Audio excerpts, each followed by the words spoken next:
Welcome back to our channel. আগের ভিডিওতে তোমাদের সাথে তো হরিসভার অনেক কিছু মুহূর্ত শেয়ার করেছিলাম, তবে আজ শেয়ার করব শেষের দিনের কিছু মুহূর্ত। আজকে টিফিনে হয়েছে গরম গরম লুচি, কারণ আজকে দিদি আর ভাইয়া এসেছে বাড়িতে, তাই মা জামাইকে তো মোটেই মুড়ি দেবে না আর কি, জামাইকে লুচি খাওয়াবে। আর সাথে সাথে আমাদের ভাগ্য আর কি হয়ে গেল, জামাইয়ের সাথে সাথে আমরাও বেশ ভালোই খাওয়া দাওয়া করলাম। বাড়িতে কুটুমজন এলে যে খাওয়া দাওয়াটা একটু বেশি ভালো হয়, এ তো মোটামুটি সব বাড়িতেই হয়ে থাকে। তো তারপর চলে গেছিলাম খাওয়া দাওয়া করে মায়ের কাছে খোঁজ নিতে কি কি রান্না হয়েছে। দেখলাম অনেক কিছুই রান্না হয়ে গেছে, আর বাচ্চা বাটিও এসে গেছে। তো চলো যাওয়া যাক। হ্যালো, সবাই বাড়ি আসছে, আমরা এখন যাচ্ছি।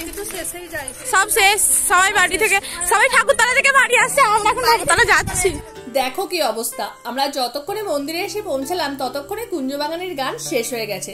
আসলে এত রোদ গরমের জন্য উনি 11:15-র মধ্যেই সবকিছু শেষ করে দিয়েছেন, তাই আমাদের কুঞ্জবাগানের গান আর শোনা হলো না।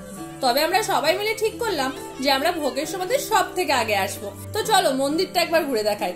খুব বেশি বড় তো নয়, এই দেখো যেমন এখানে সামনে হচ্ছে রাধাকৃষ্ণের মূর্তি, কিন্তু জানো তো এই মূর্তিকে না পুজো করা হয় না। এই পিছনে আছে ঘট, আর নারায়ণ এখানেই পুজো করা হয়, কারণ ওই যে সামনে মহাদেবের ঘর। যদি রাধাকৃষ্ণকে পুজো করা হয় তাহলে তো মহাদেবকে পিছন করে করা হবে, সেই জন্যই সামনে রাধাকৃষ্ণকে আর করা হয় না। আর চারপাশটা দেখো কি সুন্দর সাজিয়েছে। আর এখানে ছেলেদের উৎসাহ একবার দেখো, কীর্তনের দল বেরিয়ে গেছে ধুলট করতে, কুঞ্জবাগানির পর হয় ধুলট, আর তারাও ওদের পিছু পিছু ঠিক ঘুরে বেড়াচ্ছে। এই রোদেতে এত তাতে ওরা ওদের সাথে ঘুরে বেড়াচ্ছে। প্রতি ঘর ঘর আগে করা হতো, তবে এখন মন্দিরে মন্দিরেই হয়। আমাদের বাড়ির পাশের মন্দিরেও গিয়েছিলেন।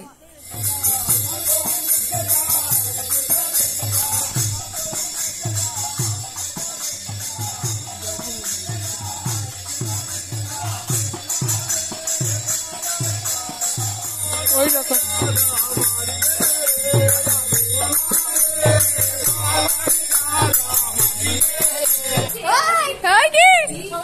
তোরা ফেমাস হয়ে যাবি।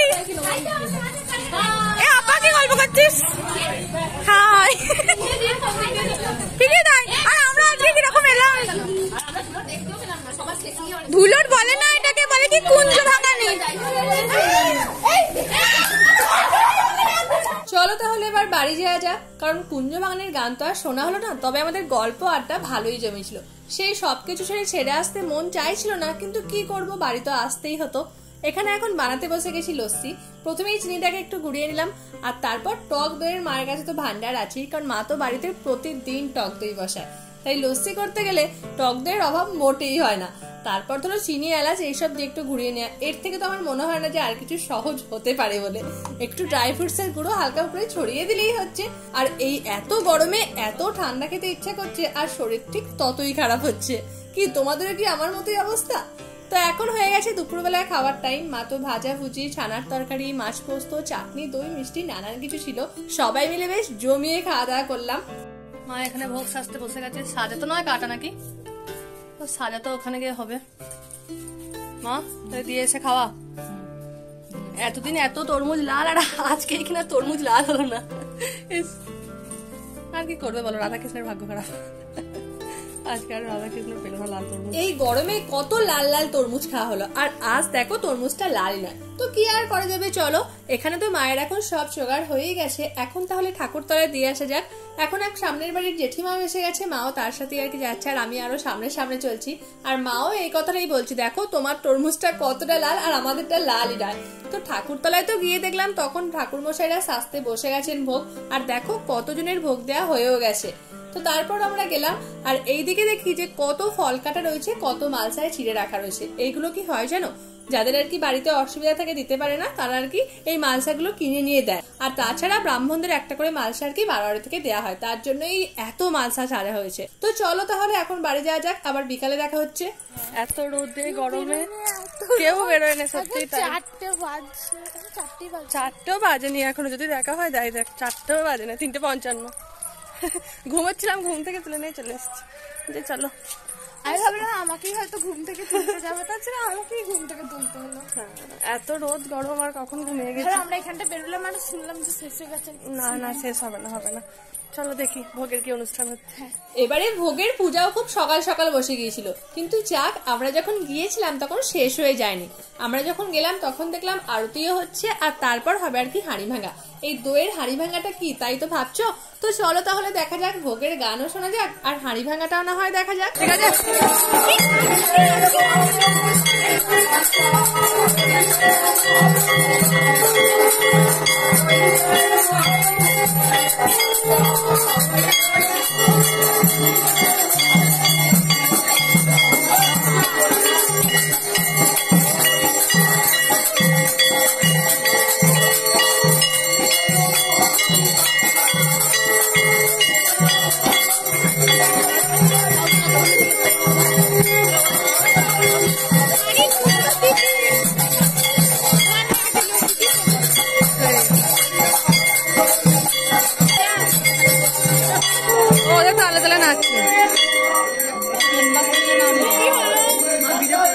মাথাতে ওই দই আর ওই হলুদ জলের হাঁড়ি নিয়ে আর কি ঘুরতে ঘুরতে আর কি ভোগের গানটা শেষ হয়।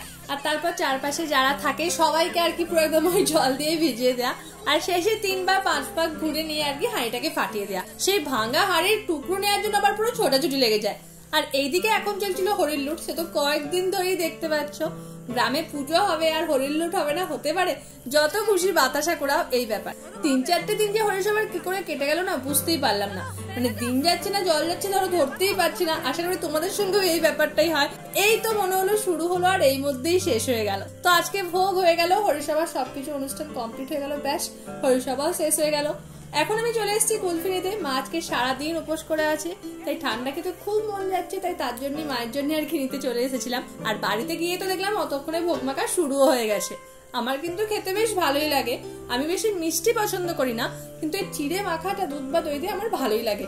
তোমাদের কেমন লাগে বলো তো? তো তারপর যেহেতু দিদি আর ভাইয়া এসেছিল তাই আমরা চলে গেছিলাম একটু পাশ থেকে ঘুরতে। আমাদের পাশেই আছে দামোদর নদী, এই যে দেখতেই পাচ্ছ পুরো একদম জলে ভর্তি। বর্তমানেও কিন্তু এরকম একটা জল নেই, কিন্তু আমাদের এখানে কিন্তু ভালোই জল আছে। তো আজকের দিন আর ব্লগ দুটোই শেষ হলো এই আইসক্রিম দিয়ে। তো তোমাদের কেমন ব্লগটা লাগলো কমেন্টে আমাকে অবশ্যই জানিও। ভালো লাগলে একটা লাইক অবশ্যই করো। সবাই খুব ভালো থেকো, সুস্থ থেকো, আর প্লিজ চ্যানেলটা সাবস্ক্রাইব করে আমাদের পাশে থেকো। টাটা।